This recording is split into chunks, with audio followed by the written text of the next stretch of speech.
I'm 78 years old, and I spent most of my life believing love was supposed to feel like fire, wild, unpredictable. I thought stability meant boredom. I was wrong, and that mistake cost me more than I can explain. I'm sitting by my kitchen window right now, watching the same oak tree I planted with my first husband in 1969.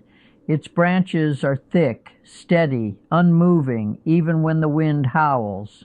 Funny how I only now understand what that tree was trying to teach me all along. People think older women become cautious because we're afraid, that we want stability because we've grown tired. No, we want stability because we've learned what chaos really takes from you. Let me tell you how I learned that lesson. Too late. When I thought love was supposed to hurt a little. I was 22 years old in 1969. Young, thin, certain of everything. I believed love was supposed to be intense, dramatic, the kind that makes your stomach twist and your hands shake. If it didn't make you cry sometimes, was it even real? That's what the movies told me. That's what the songs on my little transistor radio told me. And I believed them. I married my first husband, Thomas, because he was safe. That's what my friends whispered. Safe. Like it was an insult. Thomas worked at a hardware store. He brought me daisies on Fridays. He called when he said he would. He never raised his voice. When he laughed, it was soft. When he touched my hand, it was gentle. I mistook that for weakness. I remember sitting at our tiny kitchen table, the yellow one with the chipped corner, watching him butter his toast. He looked up at me and smiled. "You okay, Maggie?" he asked. I sighed. I didn't even know why. "I just feel like something's missing," I said. He frowned, not angry, just confused. Missing? I didn't have the words back then. I just knew I wanted more excitement, more spark, more something. What I really wanted was instability. I just didn't know that word yet. At 25, I met Daniel. Daniel walked into the diner where I worked, leather jacket, crooked smile, eyes full of stories. He flirted with me like it was a sport. He made me feel seen in a way I hadn't before, not safe, seen, and I confused those two things. With Daniel, everything was loud. Our laughter, our fights, our kisses. He made promises he couldn't keep. He disappeared for days. He came back with apologies that sounded like poetry. I told myself this was passion. I told myself this was real love. When Thomas found out, he didn't yell. He just sat on the edge of our bed, staring at the floor. "I would have grown with you," he said quietly, "if you'd let me." I still hear that sentence in my dreams. I left him. I told myself I deserved more.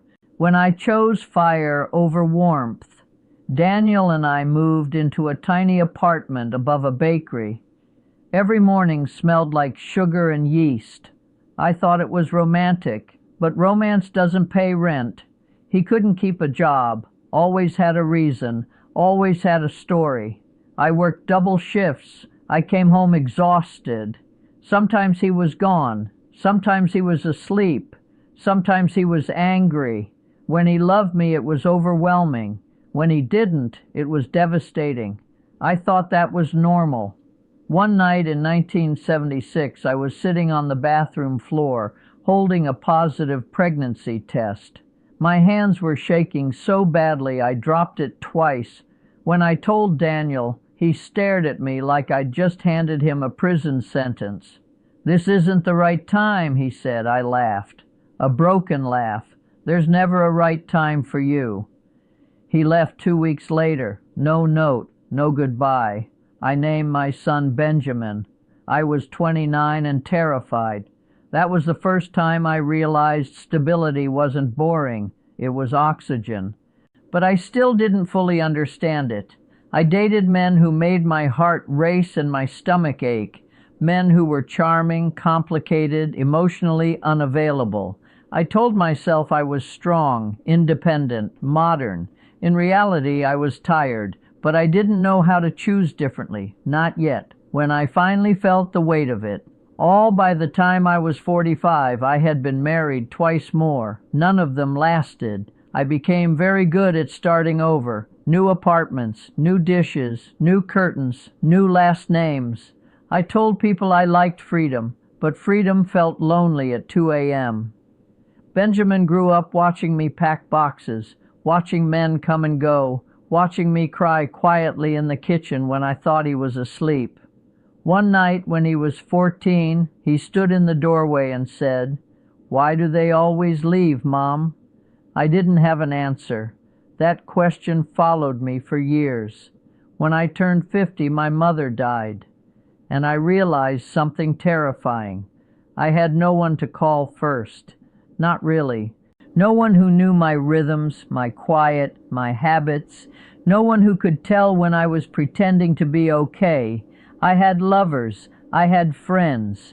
But I didn't have an anchor. I kept choosing excitement over consistency, butterflies over belonging, and every time I paid for it. Physically, emotionally, financially. I aged faster than my friends who had stable partners. I carried everything alone, every crisis, every illness, every fear. At 61, I fell in my kitchen and lay on the floor for 3 hours before I could crawl to my phone. That's when it hit me. Not all love is loud. The best love is quiet. It shows up. What I know now, sitting here at 78, I met Harold when I was 66. I almost didn't go on the date. He was a retired electrician, divorced, soft-spoken. He wore the same brown sweater in every photo. No fireworks, no mystery, just calm. We sat at a little cafe on Maple Street. He asked me real questions, not clever ones, real ones. What scares you? What makes you feel safe? What does a good day look like to you? No man had ever asked me those things. When I told him about my past, he didn't try to fix me. He just listened. That felt strange, suspicious even. I kept waiting for the drama. It never came, and that was the miracle. With Harold, I slept through the night. I stopped checking my phone. I stopped bracing myself.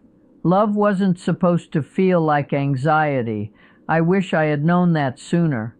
Older women don't crave stability because we're dull.